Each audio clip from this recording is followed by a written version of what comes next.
Welcome to the Game News Show.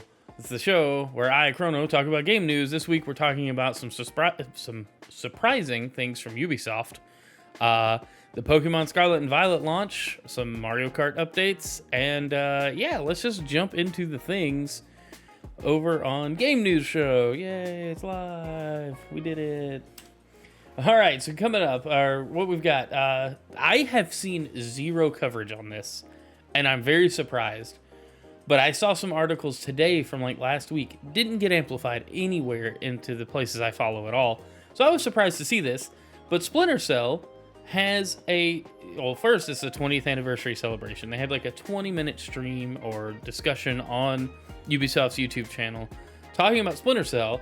And they just casually were talking about a full-on remake of the original game.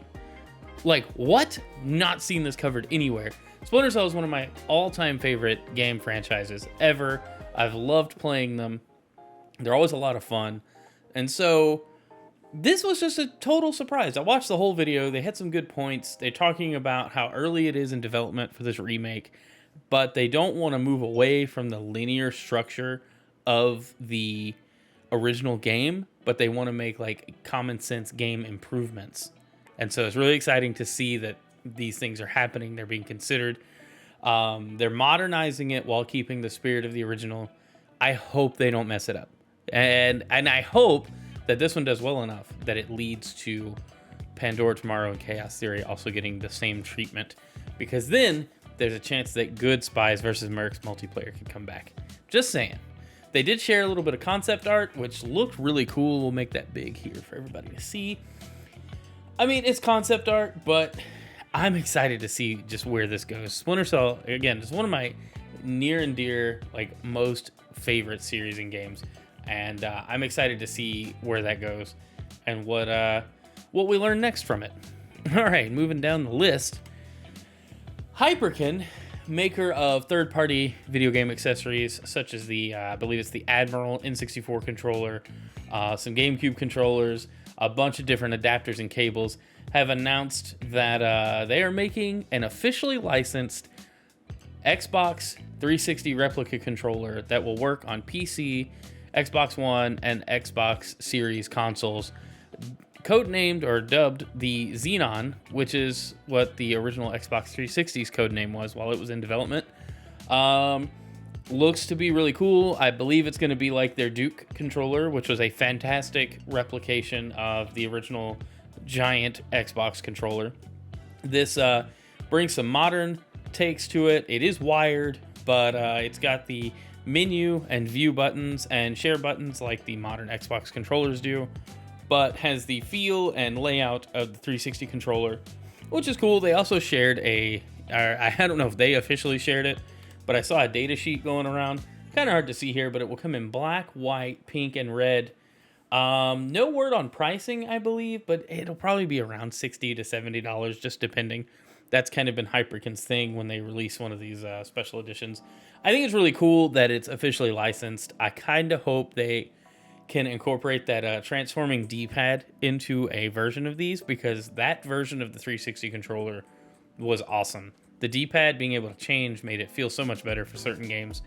Kind of bummed that this is a wired-only controller, but I get why. I still would like to see a wireless version, but I don't know. It may be just not revealed yet that it will be wireless, but I didn't see anything that pointed to that. It looked like it was just a wired controller with a USB-C cable that is detachable. So I thought it was kind of cool. All right, moving on. Mario Kart 8. We got a trailer for the Booster Course Pass Wave 3, and I'm really pumped for this because the best, like one of the most requested courses is coming, and that's, why did that go away? Come back. All right, and we've got Maple Treeway coming to Mario Kart 8 Deluxe, which was one of the best courses in Mario Kart Wii. We've got two cups, as usual, with these Booster Course Pass waves.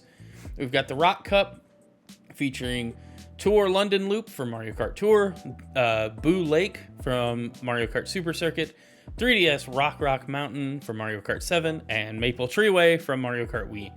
Then we have the Moon Cup featuring Tour Berlin Byways for Mario Kart Tour, Peach Gardens for Mario Kart DS, Merry Mountain for Mario Kart Tour, which actually looks like a really fun course.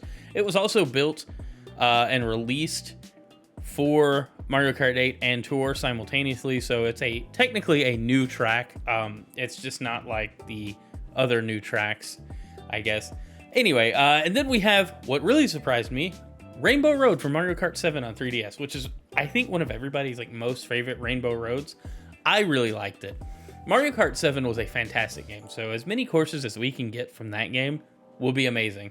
But yeah, I think this is like, these waves tend to get better and better. I've liked every course they've added so far. I mean, visually they could use some work, but I think it's okay. I'm excited for this to launch, which I believe is December 6th, they said. Could be the 1st.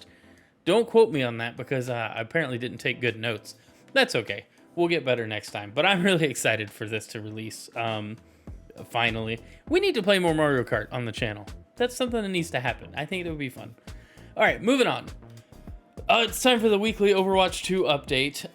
The patch that was delayed last week was released like 2 days later. So May is added back and a bunch of nerfs happened across the board. Genji, Zarya, Diva. I'm probably missing a few. All got some kind of nerf that affected how they work. Sombra got the brunt of it, I believe, with the way her hack was changed. She is no longer as scary as she was at the launch of Overwatch 2, which is really great.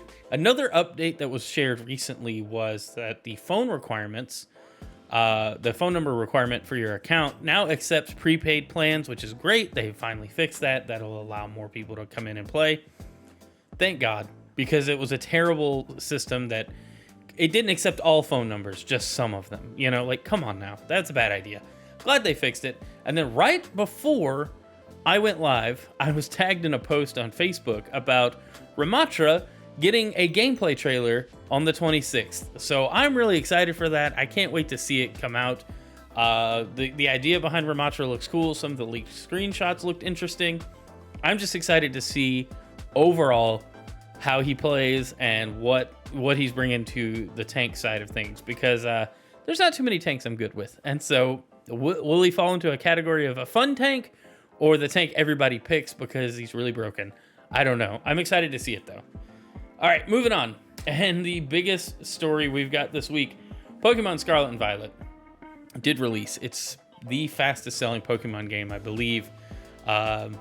Definitely one of Nintendo's biggest franchises, obviously. And for some reason launched with a bunch of glitches, a bunch of visual issues. The overall reception from fans seems to be, and I'm in this camp, the little bit I've gotten to play Saturday. We got to play a little bit.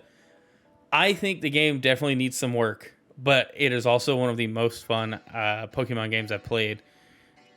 Second only to Arceus so far. Arceus I had a blast with because it just did so many things differently. And this game took some of the best parts from Arceus and brought them over. I think the streamlined menus are probably the saving grace for me. But some of the glitches I've seen are hilarious. The things that are happening in the overworld for some characters playing co-op should not be happening, obviously.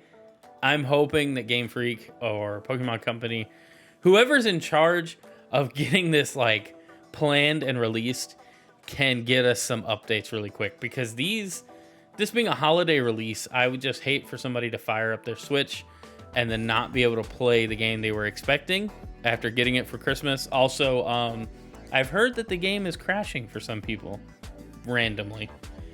So yeah, not good. I hope it gets better. I just think that, I don't know, there's a lot that can be said about it. Upcoming events for the game, I believe this week we have the EV Terror Raids starting on the 24th. That will be going through either Sunday or Monday next week. So the 24th through the 27th, I believe, is the dates where the Terror Raids that show up will be EV.